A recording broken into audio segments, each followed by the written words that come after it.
নমস্কার, মৌমিতার হেসেলে আপনাদের সবাইকে আবারও স্বাগত।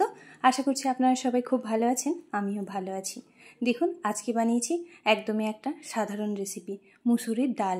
মুসুরির ডালটা আমরা সবাই খেতে খুবই পছন্দ করি, ছোট থেকে বড়লা। আর সবাই জানি যে এর মধ্যে কত প্রোটিন আর কত গুণ এই মুসুরির ডালের। তাই আজকে আমি মুসুরির ডালটা শেয়ার করলাম আপনাদের সাথে। এরমভাবে একবার মুসুরির ডাল বানিয়ে দেখুন।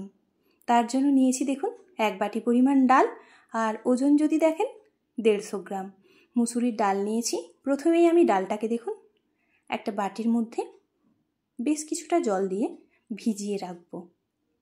আধ ঘন্টা 45 মিনিট মতো আমি ভিজিয়ে রেখেছিলাম। আপনাদের কাছে যদি সময় থাকে তাহলে অবশ্যই 1 ঘন্টা ভিজিয়ে রাখবেন। তাতে করে কিন্তু ডালটা খুব ভালো ভিজেও যাবে আর সুন্দর ধোয়া হয়ে যাবে, পরিষ্কার হয়ে যাবে একদম, আর সেদ্ধও হবে খুব তাড়াতাড়ি।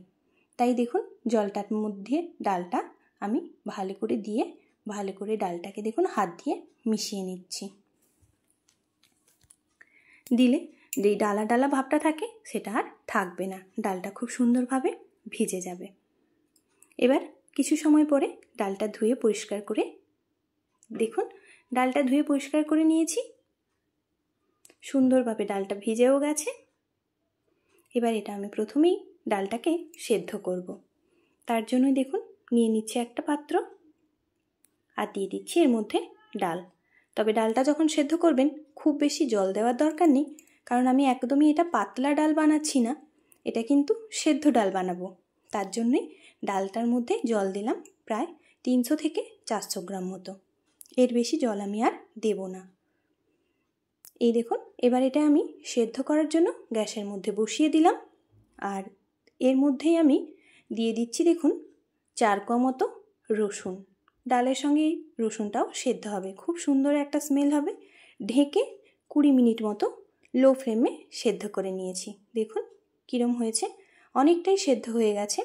এরমভাবেই আমি 20 মিনিট ঢেকে রেখে দিয়েছিলাম লো ফ্লেমে। তার জন্যই কিন্তু ডালটা বেশ সুন্দরভাবে সেদ্ধ হয়ে গেছে। তবে ডালটা যদি কুকারে দেন তাহলে কিন্তু এত সুন্দর টেস্ট পাবেন না, এটা গ্যাসের মধ্যেই বানাতে হবে। আর এর মধ্যে দিয়ে দিচ্ছি দেখুন 3টে কাঁচা লঙ্কা। এই কাঁচা লঙ্কাটা দেওয়ার জন্য ডালের গন্ধটাও কিন্তু হবে দারুণই সুন্দর। দিয়ে ভালো করে মিশিয়ে নিলাম ডালটা। আবারও ঢেকে আমি 10 মিনিট মতো রেখে দিয়েছিলাম। এবার এদিকে দেখুন একটা তড়কা প্যান নিয়েছি, তাতেই দিয়ে দিলাম 2 চা চামচ মতো সর্ষের তেল।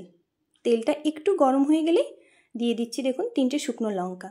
দিয়ে বেশ ভালো করে ভেজে নেব, সুন্দর একটা গন্ধ হবে আর লঙ্কাটারও কালার চেঞ্জ হবে সেই পর্যন্ত। দেখুন লঙ্কাটা বেশ সুন্দরভাবে ভাজা হয়ে গেছে, কালারটাও চেঞ্জ করতে শুরু করেছে। এবার গ্যাসটা বন্ধ করে দেব। এদিকে দেখুন ডালটা কীরমভাবে সেদ্ধ হয়েছে। দেখুন আরও 10 মিনিট ঢেকে রেখেছিলাম। সুন্দর ডাল আর লঙ্কাটাও কি সুন্দর সেদ্ধ হয়ে গেছে। আর ডাল থেকে কিন্তু এই সময় খুব সুন্দর একটা স্মেল বের হয়।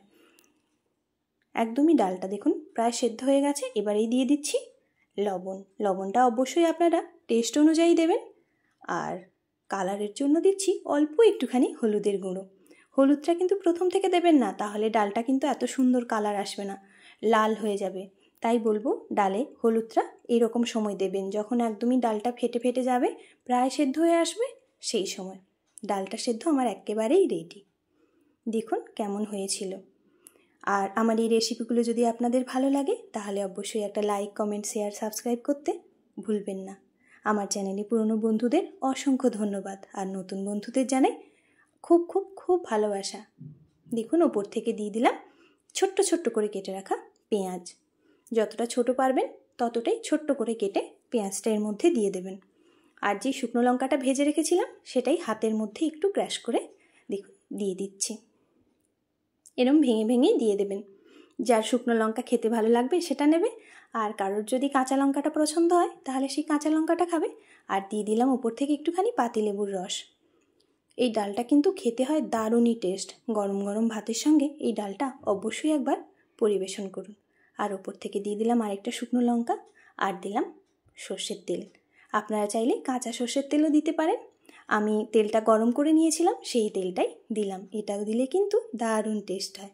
দেখুন কেমন হয়েছিল, দেখতেও যত সুন্দর হয়েছিল খেতেও ঠিক তেমনিই হয়েছিল। তাই বলবো অবশ্যই একবার এই ডাল রেসিপিটা ট্রাই করুন। দেখা হচ্ছে পরের ভিডিওতে। ভালো থাকবেন।